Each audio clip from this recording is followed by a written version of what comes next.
The cold was the first thing Captain felt. It went deep into his bones, making every muscle ache. His eyes opened slowly and bright white lights burned his vision. He tried to move, but his body would not listen. Something was wrong, very wrong. A mechanical voice spoke in the darkness. "Revival sequence complete. Captain, can you hear me?" "Arya," his voice came out as a whisper. His throat felt like sand. "Yes, Captain, I am here. Please remain still. Your body needs time to adjust." Blinked several times. The white lights became clearer. He was in the medical bay of the eternal horizon. Metal walls surrounded him. Tubes and wires connected to his arms. Through the window, he could see other pods opening. People were waking up all around the ship. "How long?" asked. "How long were we asleep?" Arya was quiet for a moment. That scared him more than anything. The ship's AI never hesitated. "Captain, there has been a significant deviation from the mission plan." "How long, Arya?" 870,000 years. His heart stopped. That could not be right. The mission was supposed to last 500 years. They would sleep while the ship traveled to a new world.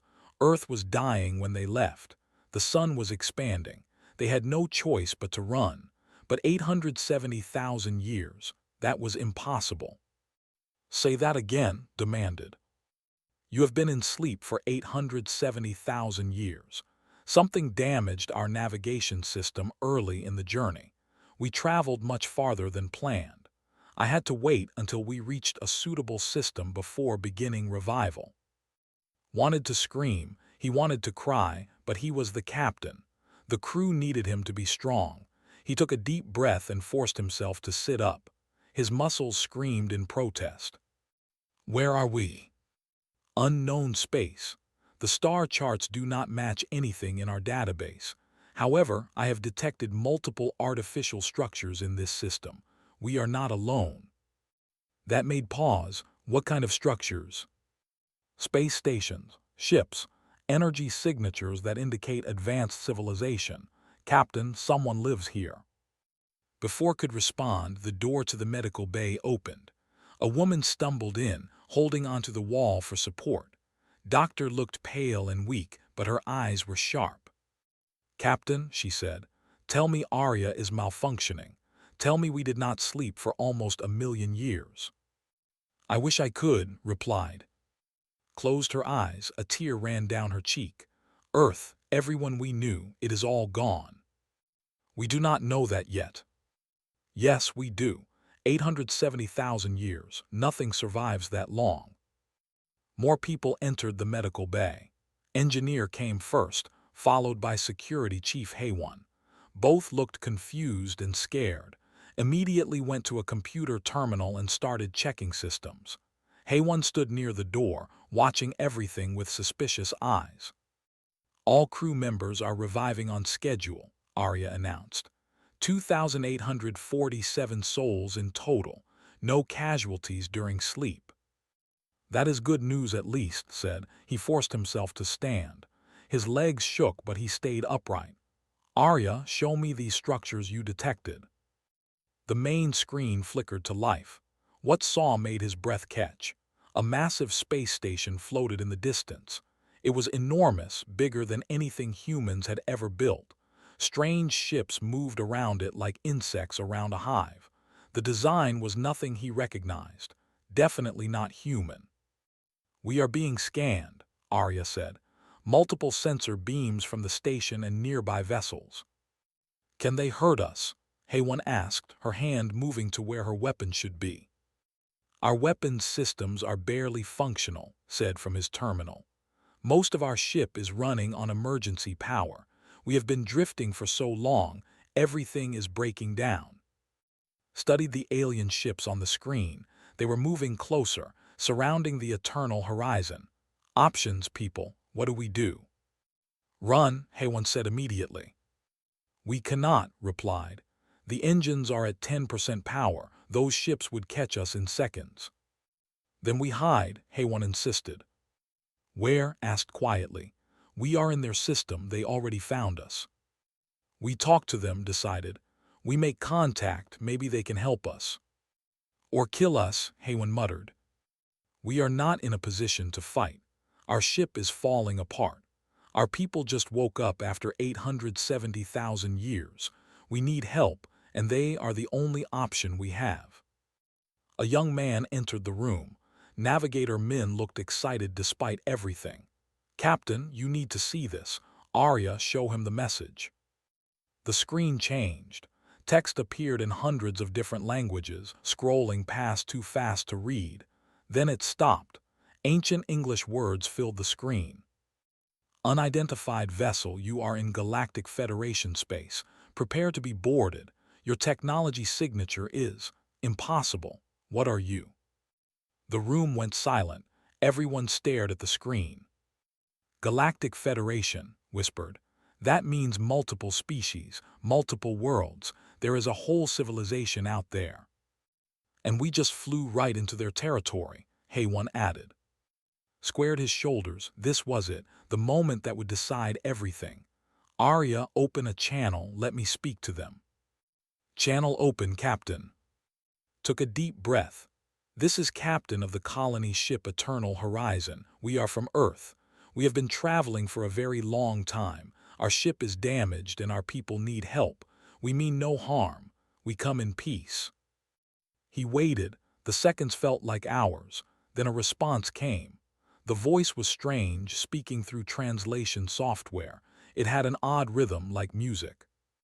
Earth, that name appears in our historical archives. Very old archives. Who are you really? We are humans. We left Earth 870,000 years ago. We were looking for a new home. Another long pause. When the voice returned, it sounded shocked. That is not possible. Humans are extinct. The human species disappeared 840,000 years ago. All records say they are gone. You cannot be human. Looked at his crew, at with her tears, at studying his screens, at Haywan ready to fight, at Min full of hope. They were tired, they were scared, but they were alive. I assure you, said firmly, we are very much human, and we are very much alive. The alien ships moved closer. Their weapons powered up, energy signatures spiking on the sensors. The voice came back one more time. Prepare to be boarded. If you truly are human, then you are the most important discovery in galactic history. If you are lying, you will face the consequences. Do not resist. Nodded to his crew. Stand down, weapons. Let them come. We will show them exactly what humans are. Outside the Eternal Horizon, alien ships docked with the ancient colony vessel. Inside, 2,847 humans waited to meet a galaxy that thought they were dead. The future was uncertain, but humanity had survived 870,000 years in frozen sleep. Whatever came next, they would face it together. The airlock door opened with a hiss. Captain stood in the center of the docking bay with his crew around him. His heart pounded in his chest, but he kept his face calm. Haywan stood at his right side, tense and ready. Doctor was at his left, carrying a medical scanner. Behind them, and Min waited nervously. The first alien stepped through the door and had to force himself not to step back. The creature stood on 6 legs. Its body looked like a giant insect, covered in smooth purple armor. Multiple eyes dotted its head, glowing with soft blue light. When it moved, it made clicking sounds. More aliens followed. One looked like a walking lizard with red scales and a long tail. Another seemed to be made of living crystal, reflecting light in rainbow patterns.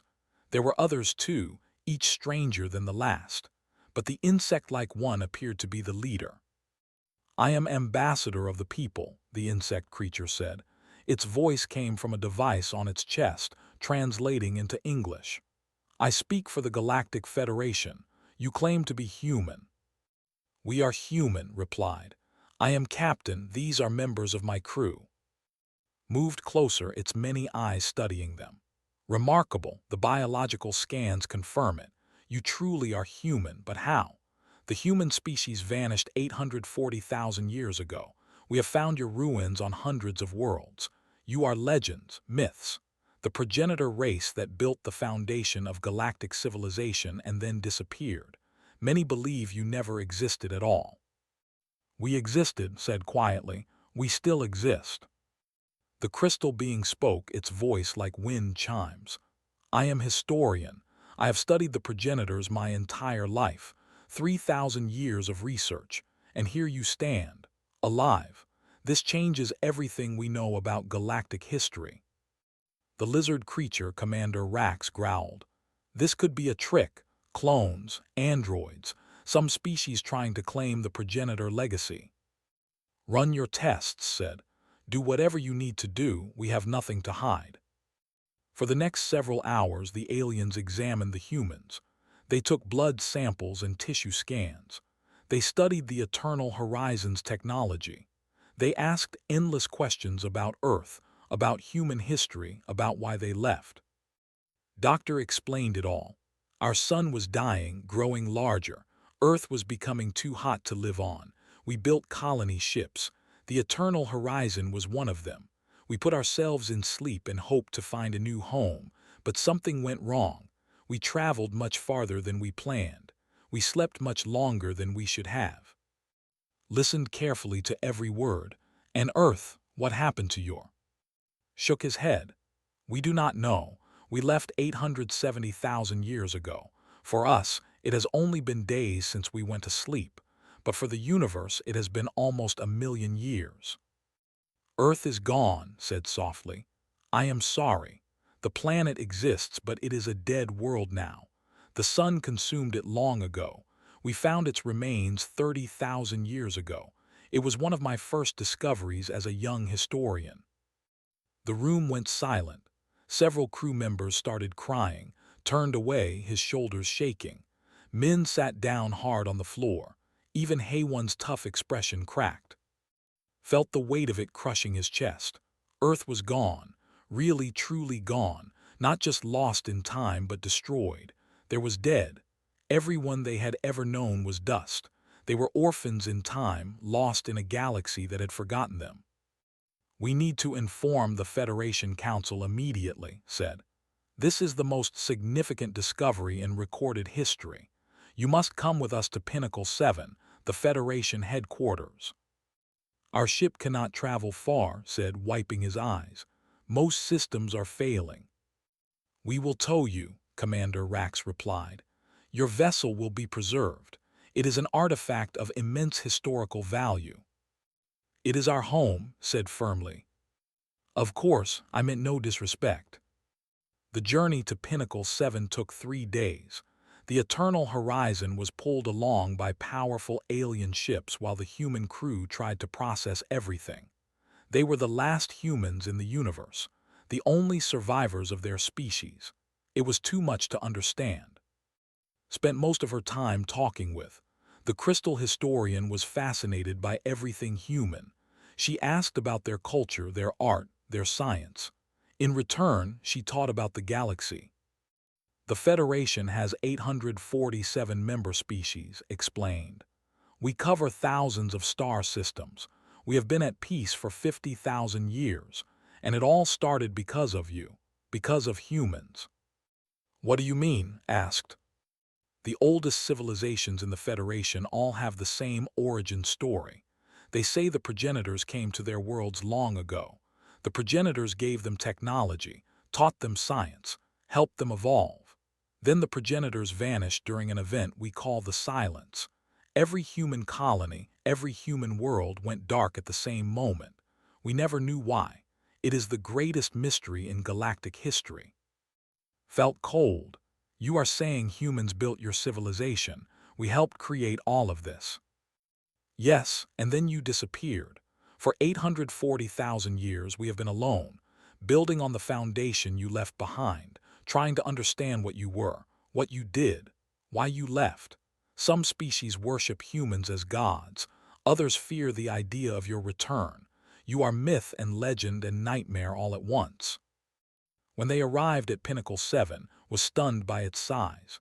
The station was enormous, a city floating in space. Thousands of ships moved around it.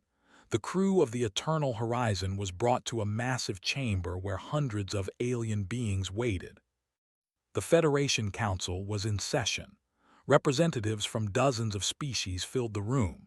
They all stared at the humans with mixtures of awe, fear, and curiosity.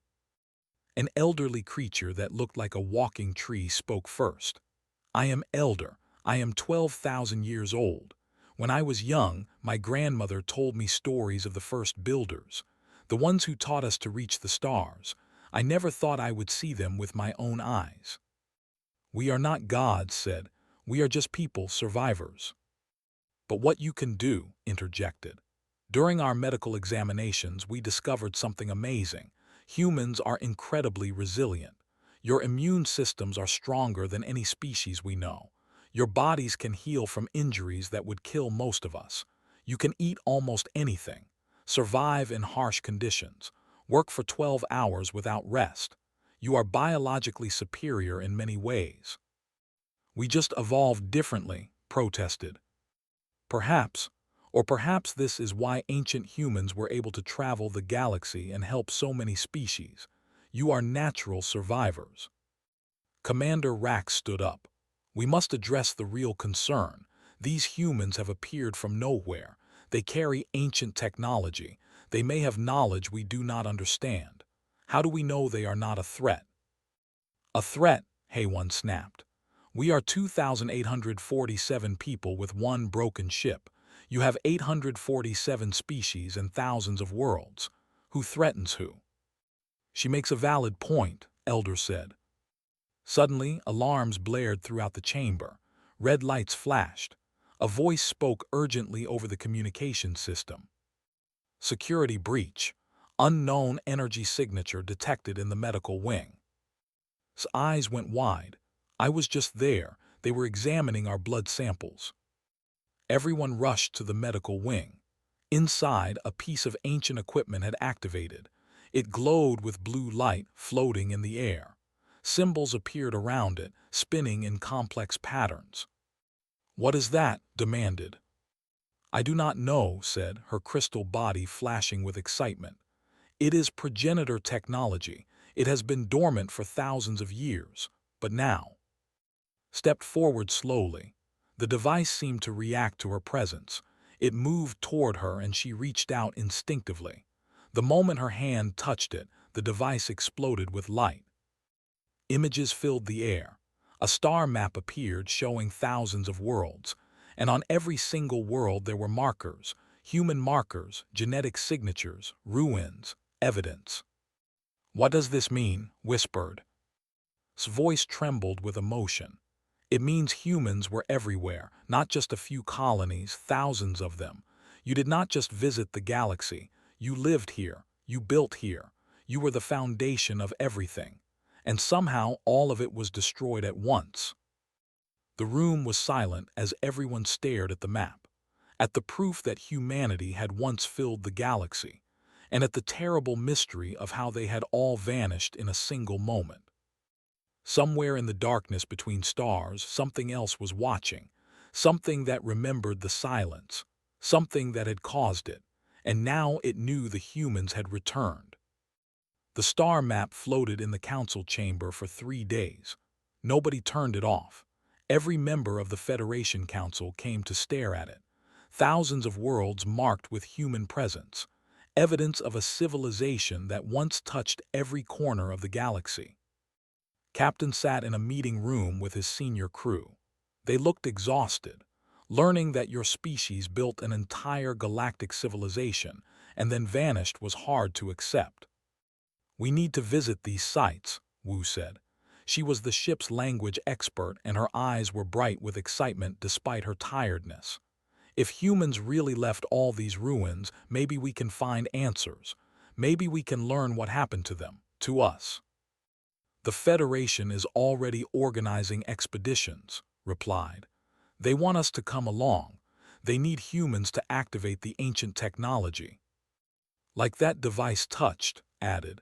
"It only responded to her, only to human DNA and neural patterns." Mi Young, the astrophysicist, was studying data on her tablet. "I have been analyzing the star map. The distribution of human colonies is fascinating. They spread out in waves, each generation going farther. But then they all stopped at the same moment. Every single one went silent simultaneously 840,000 years ago.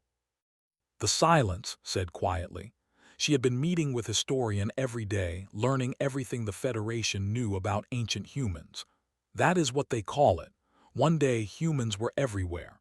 The next day complete silence across the entire galaxy. No distress signals, no final messages, just nothing. Hayone paced the room like a caged animal. Someone killed them. Someone wiped out an entire species spread across thousands of worlds all at once, and we need to find out who before they try to kill us too. We do not know it was murder, said. What else could it be? A plague that hit everywhere at the same moment, a natural disaster across thousands of light years. No, this was deliberate, this was genocide. Before anyone could respond, the door opened. Ambassador entered with Commander Rax and several other alien officials. They all looked serious. We need to talk, said. There has been a development. They moved to a larger conference room. A holographic display showed 3 different planets. On each one, ruins of massive human cities could be seen. We sent teams to these worlds, explained. Her crystal body glowed softly as she spoke. Wu and several other humans accompanied us. What we found is remarkable. The display changed to show ancient writing on stone walls. Wu stepped forward, her voice shaking with emotion. I can read it. The ancient language is based on Korean, Chinese, and other Earth languages. It evolved over thousands of years, but the roots are clear. I have been translating everything we found. What does it say? Asked. Stories, history, records of the ancient humans. They called themselves the gardeners. They traveled the galaxy finding young species that were on the edge of intelligence. They gave them gifts, technology, medicine, genetic enhancements to help them evolve faster. They literally uplifted dozens of species into space-faring civilizations. Commander Rax shifted uncomfortably. We found evidence on my ancient genetic markers in my species' DNA, human genetic markers. Your ancestors modified us, changed us, made us what we are today. They did it to help, Wu insisted. The records are clear. The gardeners wanted to fill the galaxy with intelligent life. They wanted companionship. They wanted the universe to be less lonely. Or they wanted to play God, Rax growled. Does it matter? Elder asked gently. What is done is done. We exist because of them. Whether that was right or wrong, we cannot change it now. Mi-young spoke up. There is something else. In the final records, right before the silence, there are warnings. The gardeners knew something was coming. They talk about a threat, a danger from the outer regions of the galaxy, but the records end before they explain what it was. The room went cold, felt his stomach twist, so someone did kill them. Or something, added. Translator clicked rapidly. We have been searching our historical databases, looking for any mention of threats from that time period. Most records from 840,000 years ago are fragmentary, but we found one reference, a species called the... I know that name, Hayone said suddenly. Everyone turned to look at her. Yesterday, I was reviewing Federation security reports. The Enclave is a hostile faction on the border of Federation space. They hate the Federation. They refuse all contact. They attack any ship that enters their territory. Correct, Commander Rax confirmed. They have been isolated for thousands of years. They are technologically advanced but extremely xenophobic. They believe all other species are inferior. We have always wondered where they came from. Now we may have our answer. Continued. According to the fragments we found, they were one of the species the ancient humans encountered, but something went wrong. The humans refused to uplift them. The records do not say why, but they never forgot. They nursed their hatred for. You think they destroyed all the human colonies? Asked.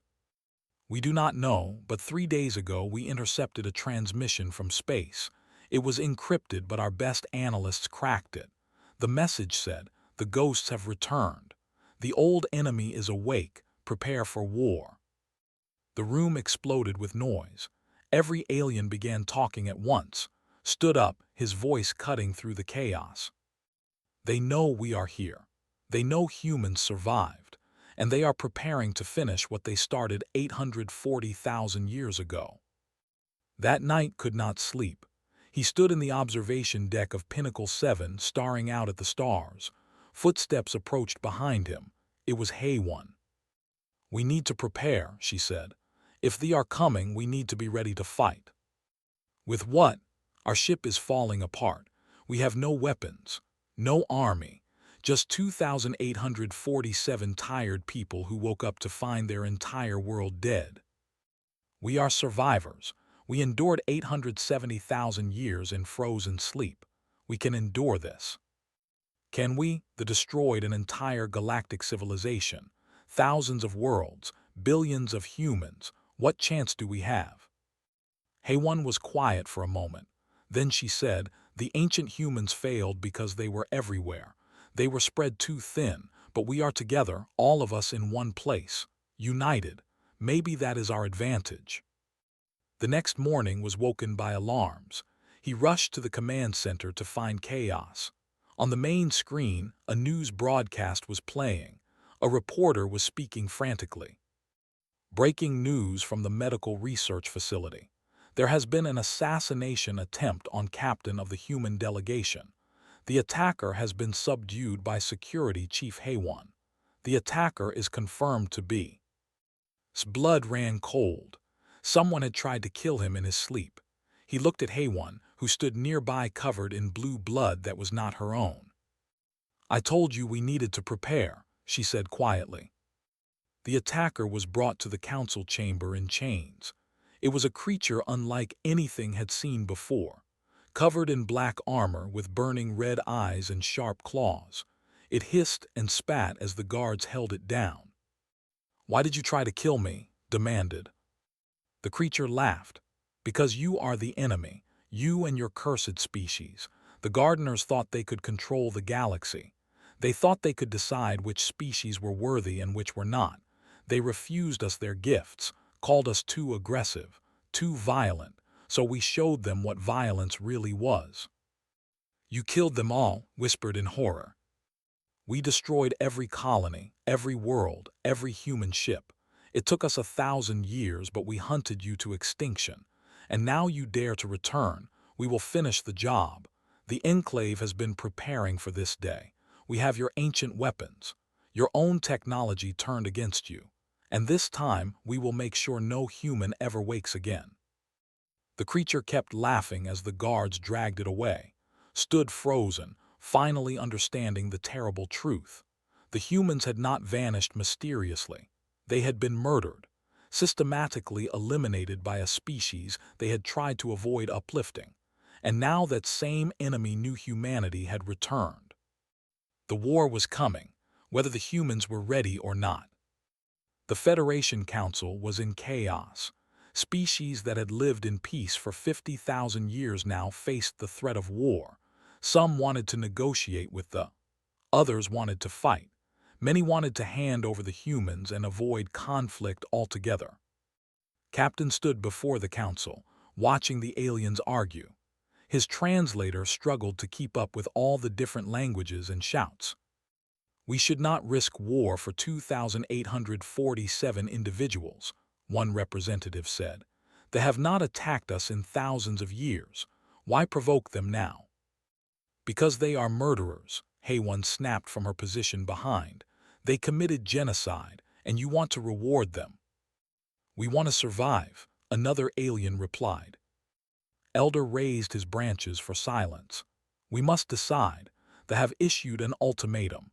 Either we surrender the humans to them within 10 days or they will attack Federation space. What is our response?" Stepped forward, "Let me speak." The room went quiet. All eyes turned to the human captain. "I understand your fear. War is terrible. Loss is terrible, but giving in to bullies and murderers is worse. If you surrender us, what happens next? They will know you are weak. They will know you abandon your friends when threatened. They will make more demands, more threats, and you will have no choice but to obey. What do you suggest? Asked. Let us help you fight. My people may be few, but we have something you need. We have knowledge of ancient human technology. We understand how the gardeners thought, how they built, how they fought. And we have something else. What? Commander Rax demanded. Motivation. They killed our entire species, every colony, every world, billions of our ancestors. We are the last humans in the universe, and we will not go quietly into extinction. A new voice spoke from the back of the chamber. I can help with that. Everyone turned. A man walked forward from the human delegation. Sangwoo was older than most of the crew, his hair gray at the temples. Before the sleep, he had been a military strategist on Earth. I remember the last days of Earth, Sangwoo said. I remember the wars before we left. I remember tactics and strategies that might seem primitive to you, but they work.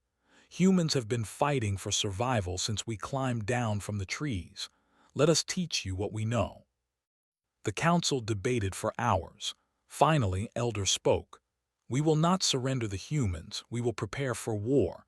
Captain, gather your best people. Commander Rax, provide them with whatever resources they need. We have 10 days before the deadline. Let us use them well. The next week was madness. The Eternal Horizon was towed to a shipyard where Federation engineers worked with, and the human technical team. Bora, a young robotics expert from the crew, amazed everyone with her innovations. Your shielding technology is efficient but predictable, she explained to a group of alien engineers. You use a single frequency, easy to calibrate weapons against. What if we randomize it? Make the shields shift frequencies constantly. It would be much harder to penetrate. The engineers looked at each other in confusion. We never thought of that. Humans are good at thinking of things nobody else considered, Bora replied with a small smile. Doctor worked with Federation medical teams. Your medicine is advanced, but you focus on treating one species at a time. What if we created universal treatments? My research on human genetics shows that our immune system can adapt to almost anything. Maybe we can use that as a template. Within days, had developed new medical protocols that could work across multiple species. Injuries that would have taken weeks to heal now took days. Min joined the Federation Fighter Corps. The young navigator was a natural pilot, but what shocked the alien pilots was his endurance. We train for 4 hours, then we must rest, one alien pilot explained. How can you train for 12 hours straight? Min shrugged. Humans are built for endurance. We are not the fastest or strongest, but we can keep going when others stop. That is how we survived on Earth. In combat simulations, Min's scores were average at first, but as the scenarios got longer and more complex, he started winning. His reflexes stayed sharp while the alien pilots got tired. His decision-making stayed clear while others made mistakes from exhaustion. Meanwhile, Sangwoo worked with Commander Rax and the Federation Military Command. They reviewed every defense plan for the border worlds. This will not work, Sangwoo said bluntly, pointing at their defensive positions. You are thinking like prey, waiting for the predator to attack. You need to think like a predator too. Explain, Rax demanded. You have set up your defenses at the most obvious locations. They will expect that. What if we put fake defenses there, make them think we are where we are not, then hit them from the side when they attack the empty positions? Deception, Rax said slowly. We do not usually fight that way. Humans do. We have been using deception in warfare for thousands of years. Trojan horses, false retreats, camouflage. We survived by being clever, not just strong. Rax studied the human carefully. You have fought before. I can see it in your eyes. I have. Wars over water, over land, over resources. Earth was dying slowly. People fought each other even as the sun killed us all. It was stupid and tragic, but I learned from it, and now that knowledge can save lives instead of taking them. On the 8th day, sensors detected massive energy signatures at the border. They were not waiting for their deadline. Their fleet was already moving. 300 ships, the sensor operator announced. Armed with progenitor weapons technology, they will reach the colony world of Haven 4 in 2 days. Haven 4 had 5 million inhabitants from multiple species. It was one of the Federation's oldest colonies, and it was about to become a battlefield. "We have only 100 ships in range to defend," Commander Rax said grimly. "We are outnumbered 3 to 1. "Then we do not fight fair," Haywon said. She had been working with Sangwoo on strategy. "We use every advantage we have, and we show the what happens when you wake up sleeping humans." The defense fleet moved into position around Haven 4. 30 Federation ships took up obvious defensive positions around the planet. The other 70 hid behind moons and asteroids, using human camouflage techniques. Bora's shield modifications were installed on all vessels. Medical teams were ready. Min and 50 other human volunteers were distributed among the fighter squadrons. Sangwoo coordinated the overall strategy from the command ship. And Captain stood on the bridge of a Federation cruiser, watching the fleet approach. "They are transmitting," the communications officer said. A face appeared on the screen. The commander was massive, covered in black and red armor. Its eyes burned with hatred. "I am Warlord. We have come to destroy the human infection and anyone who protects them. Surrender now and we will kill you quickly. Resist and suffer." Stepped forward. "This is Captain. We do not surrender. We do not run. We are human and we have survived for 870,000 years. You could not kill us all before. You will not kill us now." Laughed. "You are 2,847 individuals with one broken ship. We are an empire with thousands of vessels and weapons beyond your imagining. You will die like your ancestors died, screaming and alone." "Maybe," replied, "but we will take as many of you with us as we can. That is also very human." The transmission cut off. For a moment space was silent. Then the fleet opened fire. Energy beams and missiles filled the void. The 30 visible Federation ships activated their shields and returned fire. The battle had begun. But they did not see the other 70 ships hiding in the shadows. They did not see Min and the human pilots flanking their formation. They did not see Sangwoo's trap closing around them. They had spent 840,000 years preparing to fight the ancient humans, the gardeners who uplifted species and built civilizations. What they were not prepared for were humans who had survived Earth, humans who had evolved in war and hardship, humans who fought dirty when they had to. They were about to learn a very old human lesson: never mistake mercy for weakness, never think exhaustion means defeat, and never, ever wake up someone who has been sleeping for 870,000 years and expect them to be helpless. The real battle was just beginning.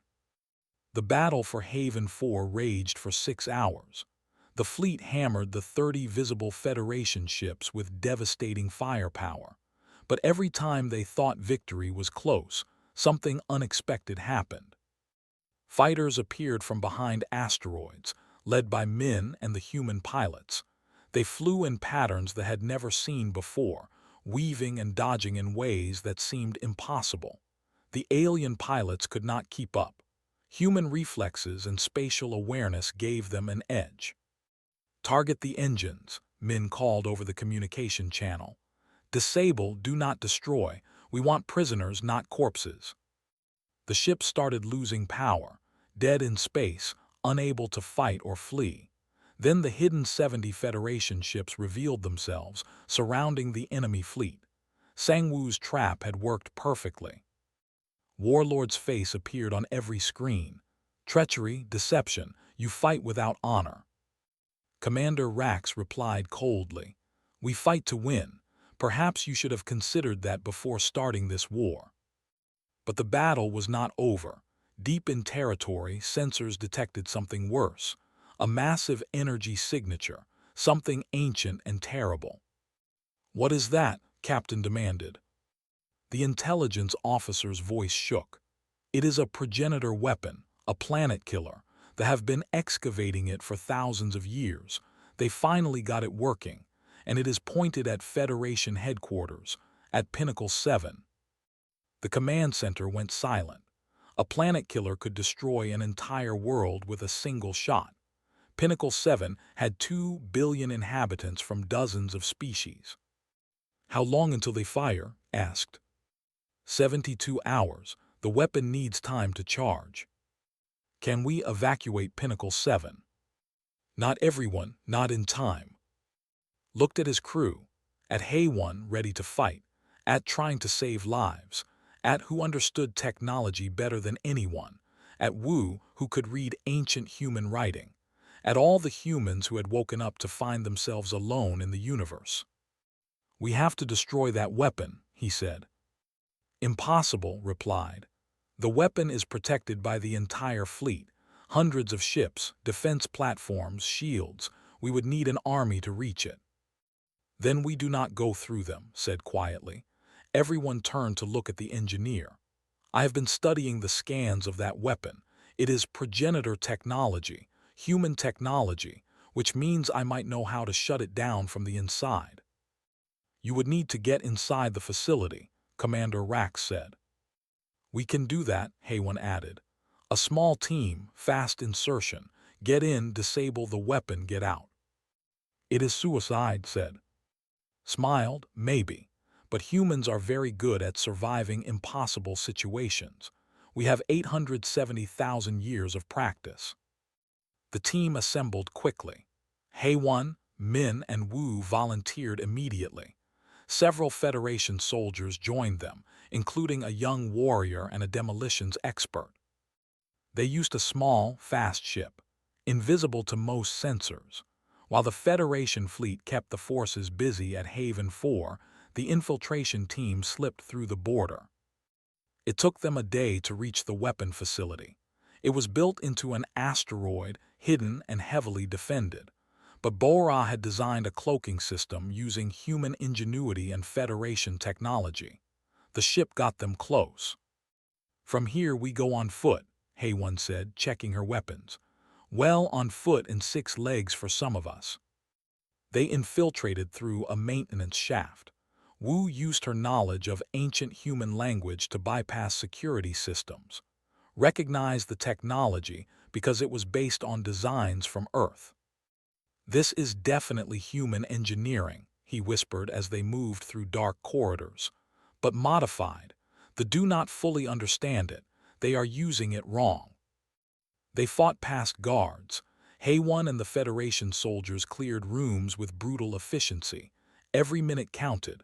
The weapon was charging. Time was running out. Finally, they reached the central chamber. The planet killer stretched before them, massive and terrible. Energy crackled around it. At the control center stood Warlord himself.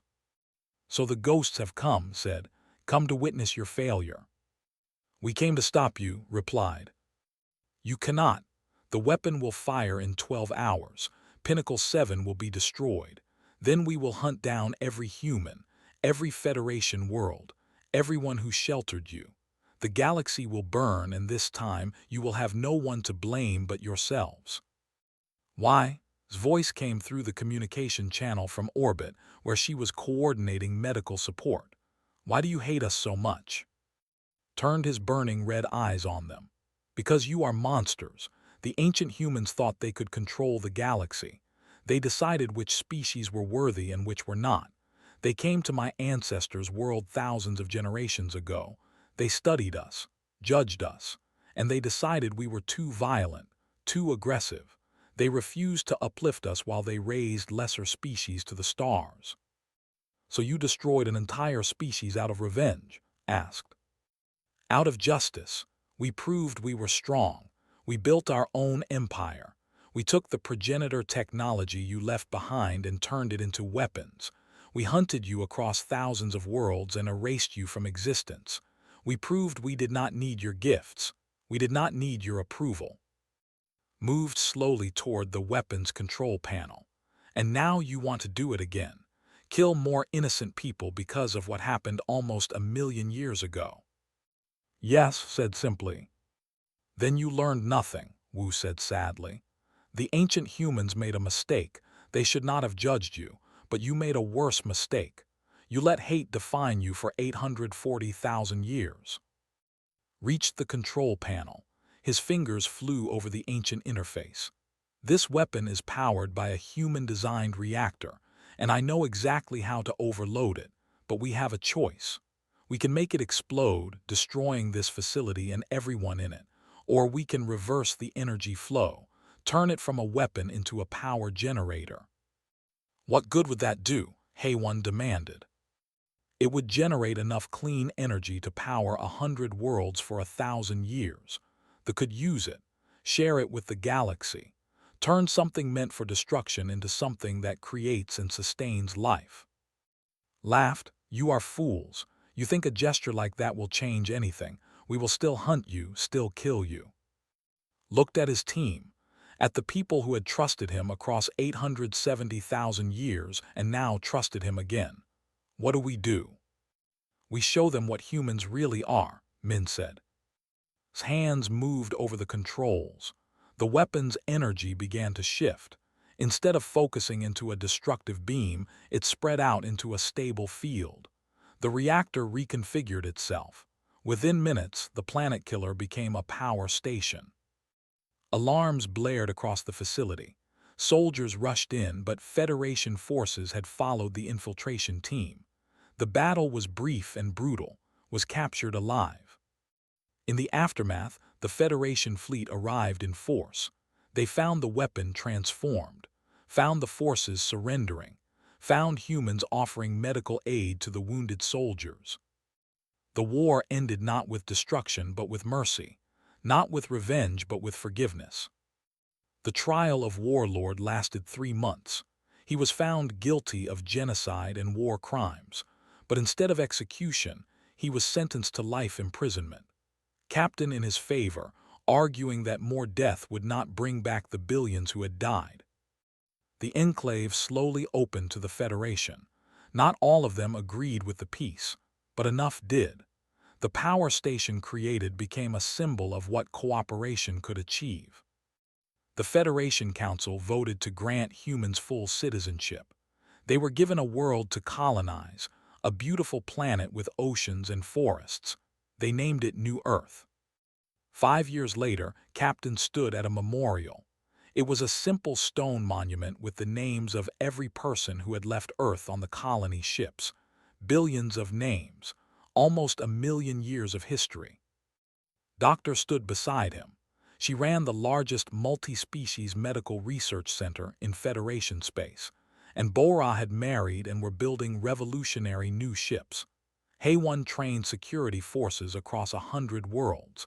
Min led exploration missions to distant stars. Do you think they would be proud? Asked. The ancient humans, the gardeners, would they be proud of what we did? I think they would, replied. We made a different choice than they did. We chose peace over war. We chose cooperation over domination. We survived not by being the strongest, but by being the kindest. A message alert chimed on his device. He read it and smiled. What is it? Asked. Long-range probes detected something in deep space. Another colony ship. Another group of humans in sleep. His eyes widened. We are not alone. We were never alone. We just needed to wake up and find each other. In orbit above New Earth, human children played with alien children. Scientists from dozens of species worked together on projects the ancient gardeners never imagined. The galaxy was filled with life and hope and possibility. Humanity had slept for 870,000 years, but they woke up to find a universe that needed them, not as gods or conquerors, not as legends or myths, but as partners, as friends. as people willing to choose love over hate, creation over destruction, and hope over despair. The Galactic Federation had been stunned when humans woke after 870,000 years. But what stunned them more was what those humans chose to do with their second chance. They chose to build, to heal, to grow. They chose to be human in the best possible way.